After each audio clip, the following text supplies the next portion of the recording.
Hello, this is Ujjwal and today I am sharing a card from start to finish using Altenew stamps. They have a fun video challenge that I wanted to participate in and here is what I created. Today I will be using two of my most favorite stamps, Garden Grow and Persian Motif. Garden Grow stamp is so fun with all the teeny tiny images that are perfect for building scenes. Today my idea is to use both of them on a single card and do some watercoloring. So I'm using a watercolor paper which is 300 GSM cold pressed watercolor paper, and I will be doing some heat embossing first in gold. To do that, I'm using my powder tool to remove any static that might be attached to my watercolor paper. And once I've done that, I'm going to take my little pot from the Garden Grow stamp and use Versamark ink to stamp it in the center, bottom center of the panel. Next, I'm using some gold embossing powder and I'll sprinkle that over the pot, and now you'll be able to see the stamp pot better. Next we are going to just take a small dry paintbrush and remove any excess powder and heat set the embossing powder.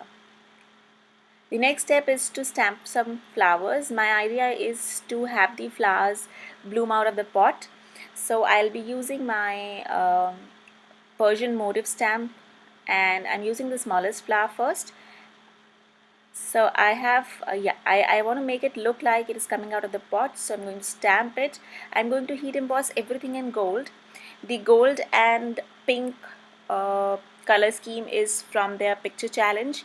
And I loved that picture. It was so intricate. So I picked up the colors from there.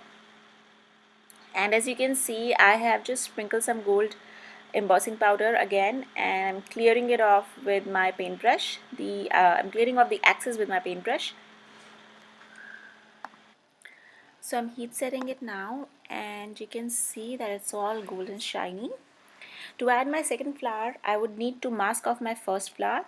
To do that, I created masks from some regular printer paper and I'm using my liquid glue and dabbing it off on a rug to make them stick temporarily on the panel. You could use sticky notes or masking paper for the same if you wanted to. Now I'm going to stamp and heat emboss my second flower in gold as well.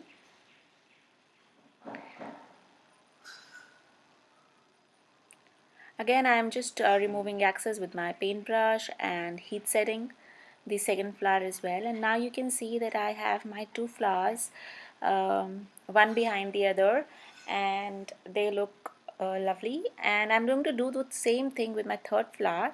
So to do that, I'm going to mask off both of my flowers and stamp the third flower in between them. So here's my third flower. I am going to again gold emboss and heat set it. Gold embossing is such a rage and these days, and I have had my gold embossing powder sitting with me for ages. So now I'm going to use some distress ink and watercolor my images. I'm using two shades for each for my flowers and leaves. So for the greens, I'm using crushed olive and peeled paint. First of all, I'll go with the lighter shade all over my leaves and stems.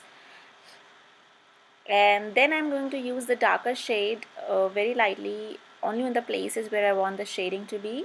So I'm just going to add the darker color.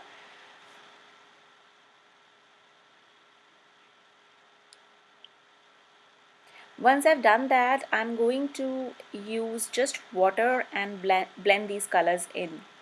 I love watercoloring with distress inks. They make watercoloring so easy because they react with water beautifully, and they do all the hard work for you. So even if you're not a painter or you're afraid of watercolors, distress inks can make it really easy for you. So you can see that I'm just using water and adding in more color if I want to, and I'm just blending everything.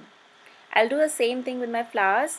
For the lighter shade, I'm using Wand lipstick, and first of all I'll give all my flowers a coat of the lighter shade, and then I'm going to go in again and add the darker shade, which is aged mahogany.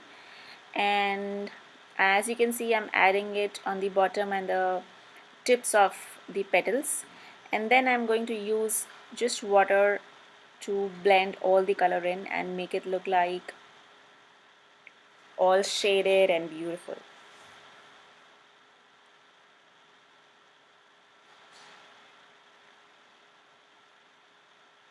Using watercolor paper also helps tremendously, and you can see in a little close-up there how I'm blending, and I'm just using watercolor. And if you feel you need more color, you can always go back in and add more color.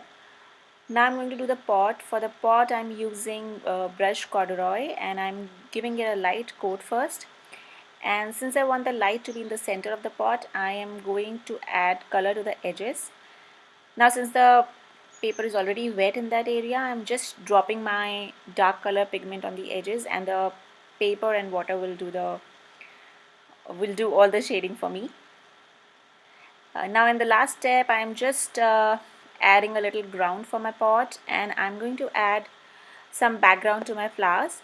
For this I'm using iced spruce distress ink, and I'm using a lot of water and very little ink, and you can see that I have the watercolor parent ready.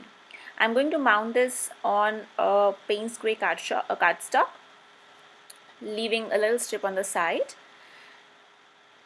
Before I do that, I'm going to stamp my sentiment. I chose a very small simple sentiment from Persian Motif to let the coloring shine.